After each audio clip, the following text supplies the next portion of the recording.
jalan itu. Iya, Pak. Masih. Mangga Pak Bayu, silakan. Sudah saya mulai. Assalamualaikum warahmatullahi wabarakatuh. Selamat pagi anak-anak. Waalaikumsalam warahmatullahi wabarakatuh. Oke. Kita kembali lagi ke pelajaran PJOK dan tetap semangat, jaga kesehatan. Jangan lupa untuk selalu menghindari kita berusaha untuk tetap menjaga kesehatan ya anak-anak. Nah, sebelum memulai pelajaran penjas hari ini, marilah kita berdoa terlebih dahulu agar dalam pelajaran PJOK hari ini kita tetap diberi kesehatan, keselamatan, dan diberi ilmu yang terbaik oleh Allah Subhanahu wa Ta'ala. Berdoa dimulai.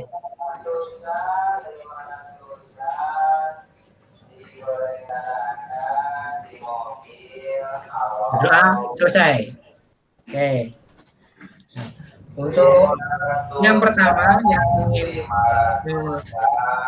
Bapak minta kepada anak-anak, sekarang anak-anak berdiri di depan laptop atau handphone masing-masing ya. Untuk yang pertama, Pak Tri minta karena kita sudah lama tidak melakukan upacara, Pak Tri minta anak-anak menyanyikan lagu kebangsaan kita terlebih dahulu ya. Ini. Sebentar, Pak Tri, mulai dulu.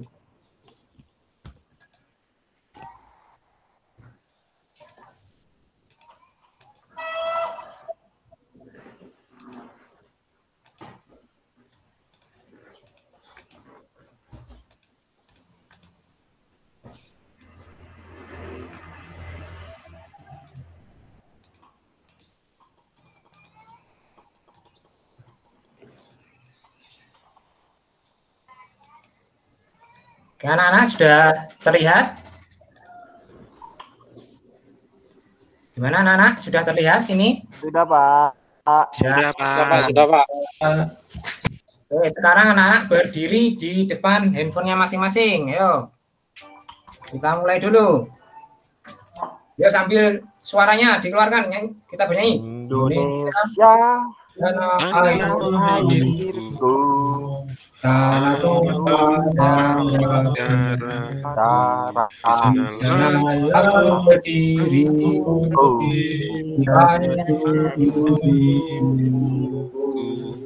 Indonesia seorang bangsa dan tanah airku.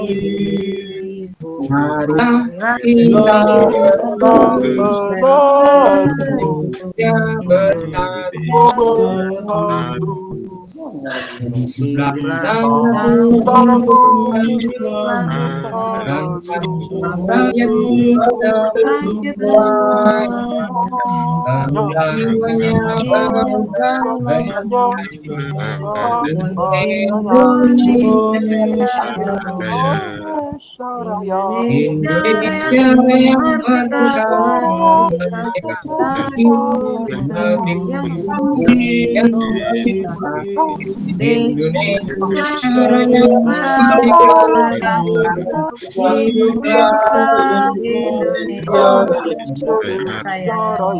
Indonesia yang merdeka, Indonesia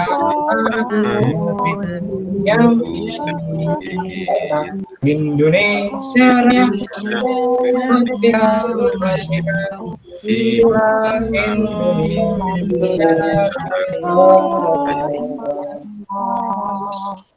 Oke, anak bisa duduk kembali. Duduk lagi. Asik. Oke. Nah, gimana? Anak-anak sudah masih hafal dengan lagu kebangsaan kita? Masih dong, Pak. Masih dong, Pak. Nah, oke, sebelumnya saya Pak Tri absen dulu ya. Nah, Safrizal hadir? Oh, sepertinya belum hadir. Belakang kayaknya, Pak. Begitu. Nofrizal. Hadir, Pak. Nah, gimana keadaannya? Sehat? Alhamdulillah sehat, Pak. Oke, Suhernal. Ada Pak, hadir. Gimana keadaannya? Sehat Pak, alhamdulillah. Yulianto. Masuk, Pak. Masuk. Gimana keadaannya? Sehat, Pak. Sehat. Ripani. Hadir Pak. Gimana keadaannya? Alhamdulillah Pak, sehat. Oke. Johan. Hadir Pak. Gimana keadaannya Johan? Luar biasa Pak. Luar biasa. Junita. Saya Pak. Gimana keadaannya? Alhamdulillah sehat Pak. Oke, sehat. Satrio. Hadir Pak. Gimana keadaannya? Sehat Pak. Sehat juga. Agus. Hadir, Pak. Hadir. Gimana keadaannya Agus? Alhamdulillah, sehat, Pak. Oh, sehat. Heri. Ya Pak, Gimana keadaannya Heri? sehat selalu Pak, semangat Pak. Alhamdulillah. Nih, sehat juga. Satria. Bagaimana keadaannya Satria?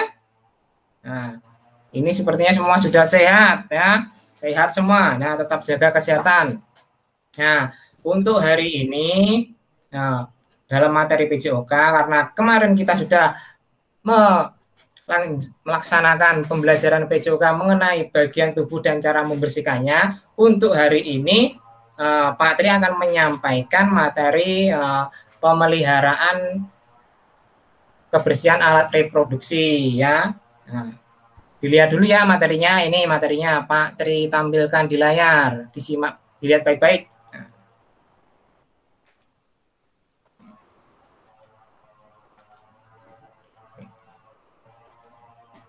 Sudah terlihat? Anak-anak sudah terlihat di Terlihat Pak, terlihat Pak, terlihat. Ada Pak Tri. Oke. Materi kita untuk hari ini adalah pemeliharaan kebersihan alat reproduksi ya. Oke. Selanjutnya perlunya Pak Tri ini sampaikan dulu, ini kita harus mengetahui perlunya memelihara alat reproduksi. Ya. Kesehatan tubuh itu berpengaruh terhadap kenyamanan diri. Nah, diperhatikan dan disimak baik-baik ya anak-anak. Jangan melakukan hal yang lain. Ya. Misalnya kesehatan alat reproduksi. Alat reproduksi merupakan bagian tubuh yang memiliki fungsi yang penting bagi tubuh. Kesehatan alat reproduksi juga harus dijaga dengan baik. Misalnya, setelah buang air kecil, anak-anak harus membersihkan alat reproduksi. Anak-anak juga membiasakan mandi 2 kali sehari. Saat mandi, alat reproduksi dibersihkan dengan sabun mandi. Pakaian yang dikenakan untuk menutupi alat reproduksi harus bersih dan kering. Ya, anak-anak, ingat, kebersihan alat reproduksi harus dijaga agar terhindar dari bibit penyakit. Nah, ini yang akan kita bahas ya. Apa yang dimaksud alat reproduksi? Nah, yang selanjutnya, apa manfaat menjaga kebersihan alat reproduksi? Yang ketiga, apa tujuan menjaga kebersihan alat reproduksi? Nah, dari ketiga pertanyaan ini, anak-anak apa sudah ada yang mengetahui? Gimana? Sudah ada yang mengetahui anak-anak? Nah, sepertinya belum semua. Belum ya. Nah, kalau gitu Pak Tri jelaskan terlebih dahulu. Nah, apa yang dimaksud alat reproduksi? Nah, alat reproduksi adalah bagian dari tubuh manusia yang digunakan dalam proses biologis suatu individu untuk menghasilkan individu baru. Reproduksi merupakan cara dasar mempertahankan diri yang dilakukan oleh semua bentuk kehidupan oleh pendahulu setiap individu organisme untuk menghasilkan suatu generasi selanjutnya. Ya, ini yang dimaksud dengan alat reproduksi. Selanjutnya, apa manfaat menjaga kebersihan alat reproduksi? Nah, Pak Tri jelaskan lagi, manfaat menjaga kebersihan alat reproduksi terutama bagian luar, merupakan bagian dari kebersihan diri. Kebiasaan ini perlu ditanamkan sejak dini, ya. Tidak hanya anak perempuan, anak laki-laki juga perlu membiasakannya. Nah, penyakit dapat timbul akibat kebersihan di sekitar alat reproduksi yang tidak terjaga, ya. Kalau tidak terjaga bisa timbul penyakit ini anak-anak. Jadi ingat, harus selalu menjaga kebersihan. Nah, jika terbiasa membersihkan alat reproduksi, kamu akan memperoleh banyak sekali manfaat, ya.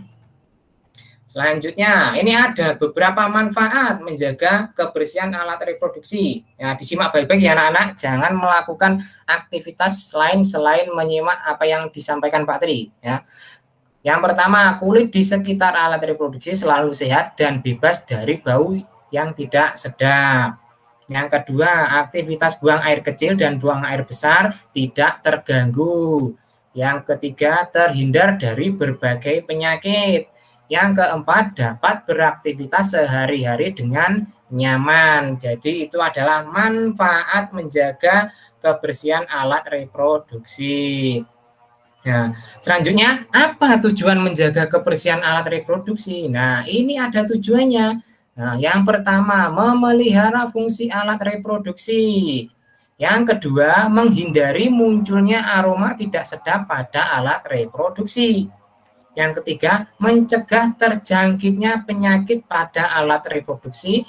Yang keempat, yaitu meningkatkan kenyamanan dalam melakukan aktivitasnya. Itu adalah manfaat dan tujuan anak-anak untuk dalam menjaga kebersihan alat reproduksi. Selanjutnya, ini Pak Tri sampaikan perilaku dalam memelihara kebersihan alat reproduksi, ya. Nah, yang pertama, cara memelihara kebersihan alat reproduksi. Nah, ini sudah tahu anak-anak caranya bagaimana? Sudah tahu atau belum? Belum, Pak. Belum, Pak. Oke, Pak Tri jelaskan lagi. Apa itu kesehatan reproduksi, ya? Kesehatan reproduksi adalah keadaan sejahtera fisik, mental, dan sosial secara utuh terkait fungsi, peran, dan sistem reproduksi. Kondisi sehat tidak berarti bebas penyakit atau kecacatan, tetapi sehat secara mental dan sosiokultural. Untuk mencapai derajat sehat, kamu harus memelihara kebersihan alat reproduksi. Jadi itu adalah yang pertama. Apa itu kesehatan reproduksi? Yang selanjutnya, anak-anak perhatikan video ini dengan baik, disimak terlebih dahulu ya. Ya, Pak.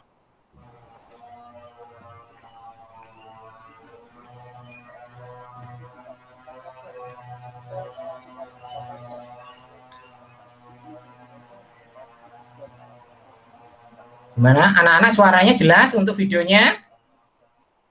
Belum tampil, Pak. Belum, tampil. Pak. Nah, gimana anak-anak? Ada yang sudah tampil? Belum, Pak. Masih Belum tampil, tampilan Pak. slide, Pak. Pak Tri coba lagi. Sudah, Pak. Tampil, Pak. Sudah? Pak. Ya. Pak. Iya, Bapak. Suaranya sudah terdengar untuk videonya? Belum, Pak. Belum, Pak. Belum, Pak. Belum. Oke, kalau gitu ini Pak Tri berikan untuk video penuhnya yang ada di luar biar anak-anak juga menyimak ya. Iya, Pak. Iya, Pak. Gimana? Sudah terlihat videonya? Sudah, Pak. Sudah, Pak. Nah, Pak Tri, ini materinya yang sampai sini. Bagus sekali anak-anak yang masih dan Nah, ini tujuannya Pak Tri tadi sudah menyampaikan. Nah, perilaku berarti ibu anak-anak tes apa saja atau melakukan apa saja yang nanti hubungannya dengan kebersihan alat reproduksi kita. Anak-anak sekalian, menjaga kebersihan dan kesehatan alat reproduksi sangat penting sekali. Kamu dapat menggunakan sabun atau sejenisnya untuk menjaga kebersihan alat reproduksi. Bagian tubuh lainnya, misalnya tangan, juga perlu dijaga kebersihannya. tangan yang kotor menjadi jalan masuknya bibit penyakit. Di sini ada gambar anak yang sedang mandi, anak-anak. Nah, salah satu kegiatan ini, mandi, menjadi sebuah aktivitas atau perilaku yang tentu harus anak-anak lakukan setiap hari ya, untuk menjaga kebersihan tubuh serta bisa menjaga kebersihan alat reproduksi. Nah, anak-anak, sehari mandi berapa kali? Ayo jawab jujur. Baik. Berikutnya anak-anak, cara memelihara kebersihan alat reproduksi ini apa saja? Nah, kesehatan reproduksi anak-anak harus tahu dulu ya. Arti dari kesehatan reproduksi ini adalah keadaan sejahtera fisik, mental, dan sosial secara utuh terkait fungsi dan sistem reproduksi sosial kultural. Untuk mencapai derajat sehat, kamu harus memelihara kebersihan alat reproduksi. Nah, anak-anak sekalian, bagaimana atau cara-cara apa saja yang bisa kita lakukan untuk memelihara kebersihan dari alat reproduksi kita? Pertama, tentu adalah mencuci tangan. Itu kotor ya. Nah, setelah buang air, kamu juga perlu mencuci tangan. Jika tidak dicuci, tangan ini menjadi tempat kuman yang berkembang biak. Gunakan sabun ketika mencuci tangan, jangan lupa ya. Selanjutnya, anak-anak harus membersihkan diri.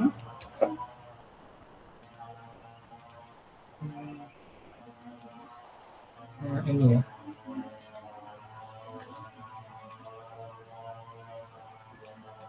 Ini untuk tampilannya. Gimana anak-anak? Ini sudah terlihat? Terlihat, Bapak. Sudah terlihat, Pak. Lihat, Pak. Memelihara kebersihan dari alat reproduksi. Sudah terdengar suaranya? Pertama. Sudah, Pak. Sudah, Pak. Oke, ya. Terima kasih. Sudah. Biasa digunakan untuk menyentuh benda. Dapat jadi benda yang disentuh itu ya. Nah, setelah buang air, kamu juga perlu mencuci tangan. Jika tidak dicuci, tangan ini menjadi tempat kuman yang berkembang biak. Videonya diperhatikan baik anak-anak, jangan melakukan aktivitas yang lain. Jangan lupa ya. Iya, Bapak. Selanjutnya, anak-anak harus membersihkan diri setelah buang air. Setelah buang air, jangan lupa membersihkan diri ya. Bilaslah anggota tubuh tersebut menggunakan air bersih yang mengalir. Jadi gunakan tangan kiri untuk membersihkannya dan gunakan pula sabun agar kebersihannya itu semakin terjaga. Kemudian kebersihan pada alat reproduksi juga meningkatkan kenyamananmu dalam beraktivitas. Tidak percaya? Buktikan saja. Nah, selanjutnya anak-anak, kita harus mengelap dengan handuk atau tisu. Apa jadinya jika bagian tubuhmu itu basah dan lembab? Coba bayangkan anak-anak. Nah, itu akan menjadi tempat tumbuhnya jamur jika basah dan lembab tersebut. Jamur kulit menyebabkan gatal-gatal. Nah, secara refleks, anak-anak akan menggaruk kulit tubuh karena gatal tersebut. Tindakan ini dapat melukai tubuhmu, menambah luasnya jamur kulit itu. Bahkan kulit anak-anak juga bisa mengalami iritasi. Untuk menghindari tumbuhnya jamur, anak-anak perlu mengeringkan tubuh anak-anak tersebut dengan mengelap basah, khususnya daerah-daerah yang ada di alat reproduksi. Higienis diartikan bebas dari kuman atau tidak mengandung bibit penyakit. Apa hubungan higienis dan celana dalam?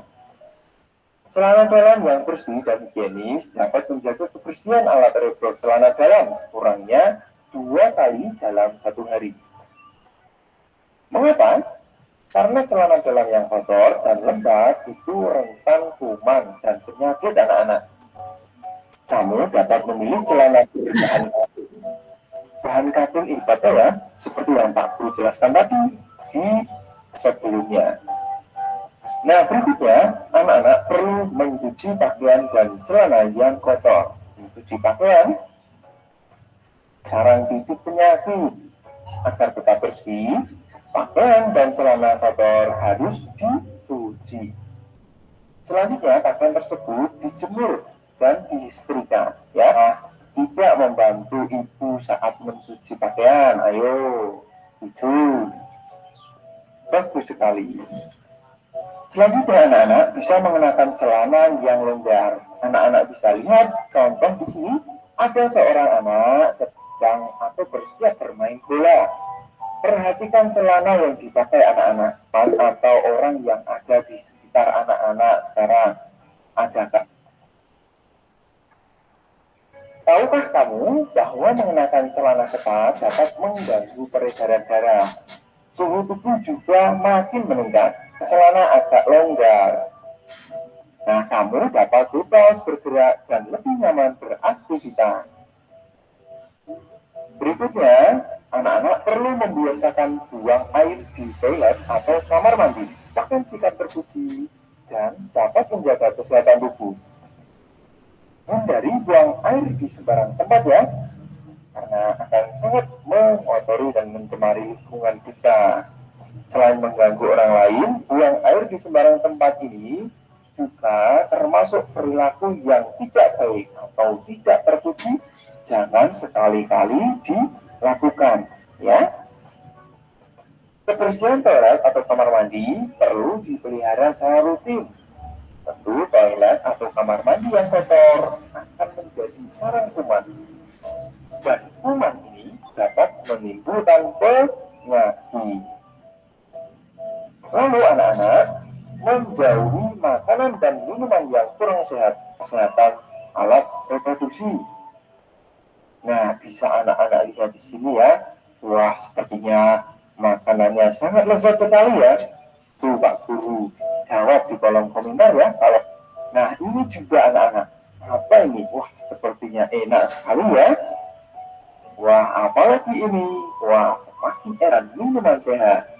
Dengan mengonsumsi menu sehat, kamu dapat menjaga kesehatan alat reproduksi. Nah, kamu juga perlu membiasakan pola hidup sehat, misalnya dengan rajin berolahraga. Apakah makanan dan minuman di lingkunganmu sehat? Dan anak-anak, makanan yang Pak Guru tunjukkan tadi, ada juga ya, itu termasuk makanan sehat tidak? Ya. Oke, itu tadi bagaimana cara memelihara kesehatan reproduksi. Sekarang kembali lagi Pak dijelaskan yang tadi. Itu tadi adalah cara memelihara kebersihan alat reproduksi. Jadi gimana anak-anak? Ada yang sudah mengamati dengan baik atau tadi ada yang jalan-jalan? Oke, semua mengamati dengan baik ya? Iya, Pak. Ya, Pak. Ya. Sekarang Pak Tri lanjutkan lagi. Selanjutnya Pak Tri akan menyampaikan penyakit akibat kebersihan alat reproduksi tidak dijaga ya. Ini ada beberapa penyakitnya. Nah, yang pertama ini adalah infeksi saluran kencing. Ya, ini infeksi saluran kencing ini, saluran kemih disebabkan bakteri Escherichia coli, yaitu bakteri Escherichia coli hidup dalam saluran kemih yang masuk pada saluran uretra. Ya, jadi kalau tidak menjaga kebersihan alat reproduksi, nanti bisa terkena infeksi saluran kencing. Ya, selanjutnya kudis. Nah, ini di sini disebabkan oleh tumal Sarcoides scabiei ya. Kamu dapat tertular kudis jika sering bertukar pakaian dengan orang lain atau menggunakan handuk yang sama. Jadi anak-anak dihindari untuk bertukar pakaian dengan temannya atau memakai handuk yang sama, ya. Handuknya harus sendiri-sendiri. Nah, selanjutnya ini ada eksim, coba dilihat seperti itu. Anak-anak tidak ada yang mau kan terkena seperti itu? Nah, makanya kita harus menjaga kesehatan. Nah, eksim atau eksema atau peradangan pada kulit ini menyebabkan munculnya gatal-gatal pada kondisi tertentu nih, seperti kulit memerah, kering dan pecah-pecah. Ya. Jangan lupa tetap jaga kesehatan. Nah, selanjutnya uretritis ya, atau ini sepertinya asing ya untuk anak-anak. Pak Tri jelaskan dulu. Uretritis ini adalah penyakit infeksi yang menyebabkan peradangan pada bagian lapisan uretra. Lapisan uretra adalah sebuah saluran kecil yang berfungsi mengalirkan air kencing ke luar tubuh. Nah, bagaimana tanda awal berkembangnya kuman pada kulit di sekitar alat reproduksi? Nah, tandanya adalah kulit gatal, terlihat memar dan perih. Kesehatan alat reproduksi juga dapat dideteksi dengan bau. Jika tercium bau tidak sedap, berarti kebersihan alat reproduksi kurang terjaga dengan baik. Dari penjelasan Pak Tri tadi, apa ada yang ditanyakan? Ayo anak-anak. Mana? Nah, dari penjelasan tadi, selanjutnya Pak Tri akan bertanya kepada kalian untuk mengetahui pemahaman kalian. Ya. Oke, yang pertama Pak Tri tanya Ripani, ya, apa manfaat menjaga alat kebersihan? Coba sebutkan. Biar sehat. Biar sehat, apalagi? Yo, coba yang lainnya dibantu. Terhindar dari penyakit, Pak. Oke, Heri sudah tahu, Nafrizal juga sudah tahu. Gimana yang lainnya? Ini Pak Tri juga menilai kalian, ya. Selanjutnya, pertanyaan yang kedua. Nah, apa tujuannya menjaga kesehatan alat reproduksi? Ya, apa tujuannya? Ada yang tahu? Ya, biar sehat selalu, Pak. Biar sehat, Pak. Alat reproduksinya, Biar Pak. sehat selalu. Oke. Terkena penyakit, Pak. Terkena penyakit reproduksi, Pak. Oke. Semua sudah paham. Yang ketiga, bagaimana cara memelihara kebersihan alat reproduksi yang tadi yang ada di video?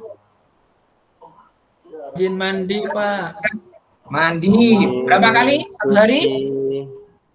Sering mengganti itu, Pak. Celana dalam, Pak. Ganti celana dalam. Yes, menggunakan celana dalam yang bersih dan kering ya. Nah, iya, Pak. Anak-anak semua sudah paham. Nah, selanjutnya untuk anak-anak ini Pak Tri beri tugas dikerjakan di rumah ya. Pak Tri tunjukkan lagi. Oke.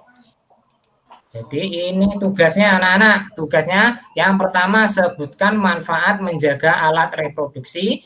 Yang kedua, apa tujuan menjaga kebersihan alat reproduksi. Yang ketiga, sebutkan cara memelihara alat reproduksi. Yang keempat, sebutkan penyakit akibat tidak menjaga kebersihan reproduksi. Ya, nanti tugasnya dikirim lewat WA group. Nanti Pak Tri akan mengkoreksi dan nilainya nanti akan Pak Tri share di grup ya.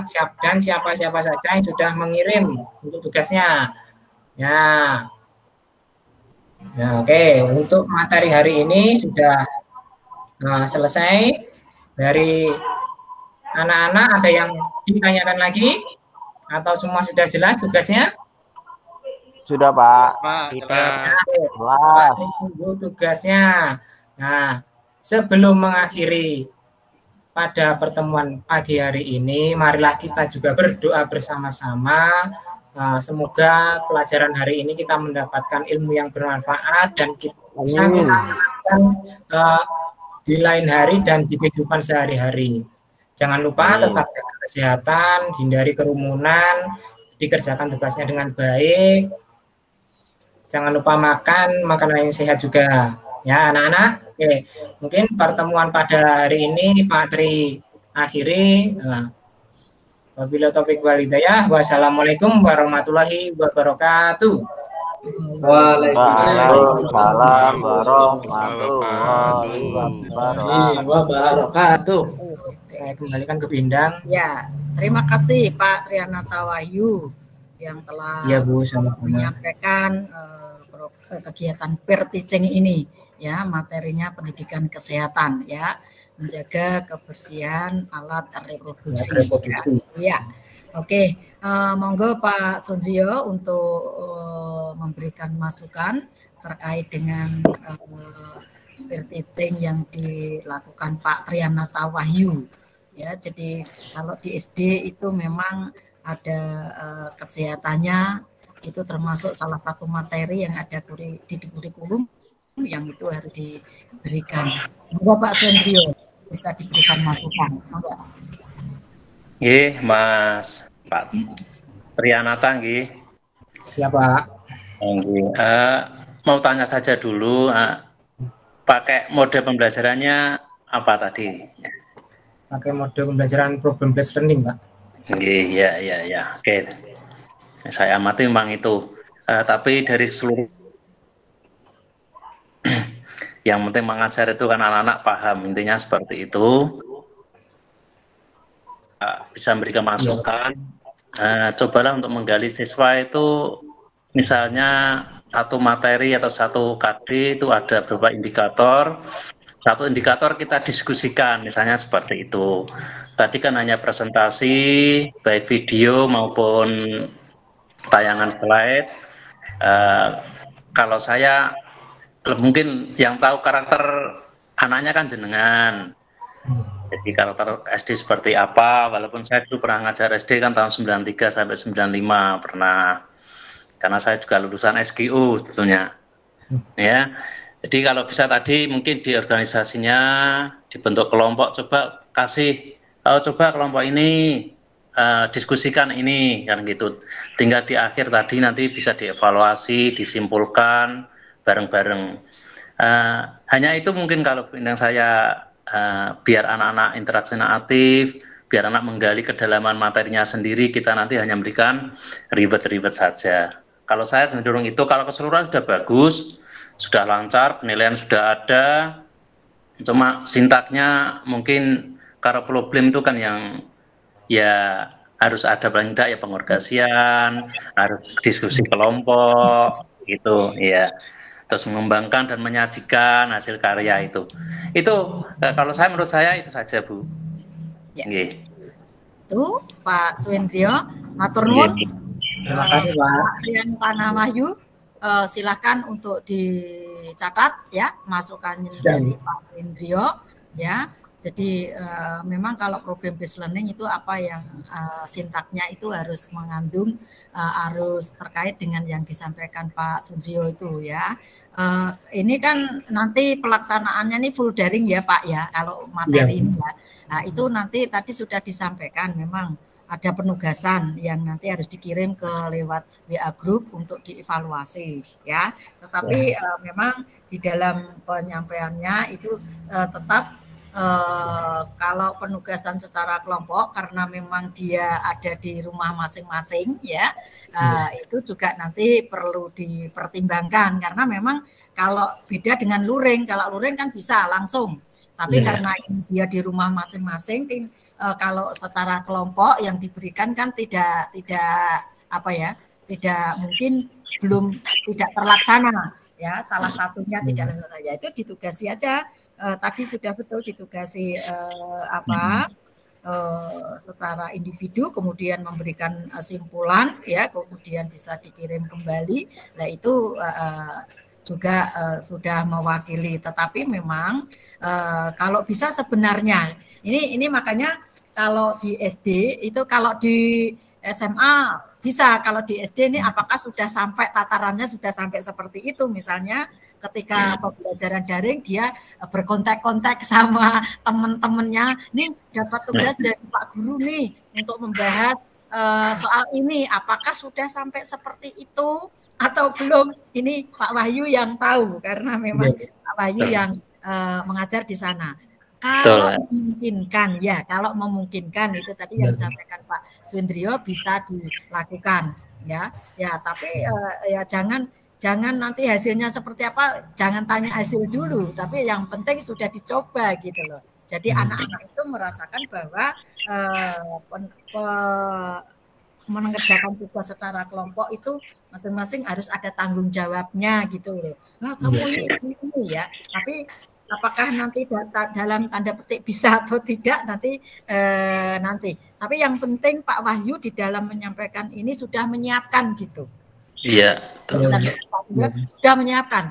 Jadi nanti pelaksanaannya aplikasinya di lapangan nanti tidak bisa, no problem gitu loh. Tetapi kita guru tuh tahu gitu loh. Ini loh persiapannya seperti ini kalau memang kita menggunakan problem based learning. Itu aja intinya Pak Wahyu ya. Jadi saya perbaiki lagi untuk prosesnya. Iya, ya. Sudah bagus Pak Wahyu, sudah bagus tadi. Jelas semua, ada videonya itu sudah luar biasa itu. Tersampaikan semua materinya. Ya memang kendalanya daring seperti ini. Memang tadi saya katakan ya yang tahu karakteristik peserta didiknya kan jenengan. Jadi jenengan punya strategi sendiri, metode sendiri itu sudah bagus itu. Yang penting itu cuma nanti kalau memang yang disampaikan Bu Endang betul, kalau memang luring itu sintak-sintak harus kita lalui. Ada semuanya seperti itu. Tuh. Nggih. Iya. Dari awal. Ngatan ya Bu Endang sudah bagus kok. Iya, terima kasih sekali. Terima kasih Pak masukannya. Iya ya. Bu Endang juga terima kasih Mas. Pak Wahyu ya. Jadi tadi yang betul. Pokoknya nanti kalau jadi aplikasi di lapangan itu seperti apa nanti next yang tahu Pak Wahyu. Tetapi paling tidak di dalam mempersiapkan atau mendesain perancangan pembelajaran itu sudah memenuhi kaidah-kaidah yang diharapkan itu tadi. Ya ditugasi, ada tugas kelompok, ada ini. Cuman nanti pelaksanaannya karena memang daring dan bisa atau tidak next kita nanti ini ya. Yang penting Bapak Ibu guru tahu gitu mendesain sebuah perancangan pembelajaran yang berbasis tepat kemarin ya, ada tepat kemudian hasilnya berbasis hot itu ya salah satunya memang seperti itu. Oke Pak Wahyu, saya kira cukup waktunya sampai jam 10.06, harusnya 10.09 tidak apa-apa, turah 3 menit tidak apa-apa ya. Saya akhiri dulu nggih Pak Wahyu nggih. Saya akhiri dulu nanti untuk masuk yang berikutnya. Oke, terima kasih. Terima kasih Pak Swindrio atas masukannya. Nggih.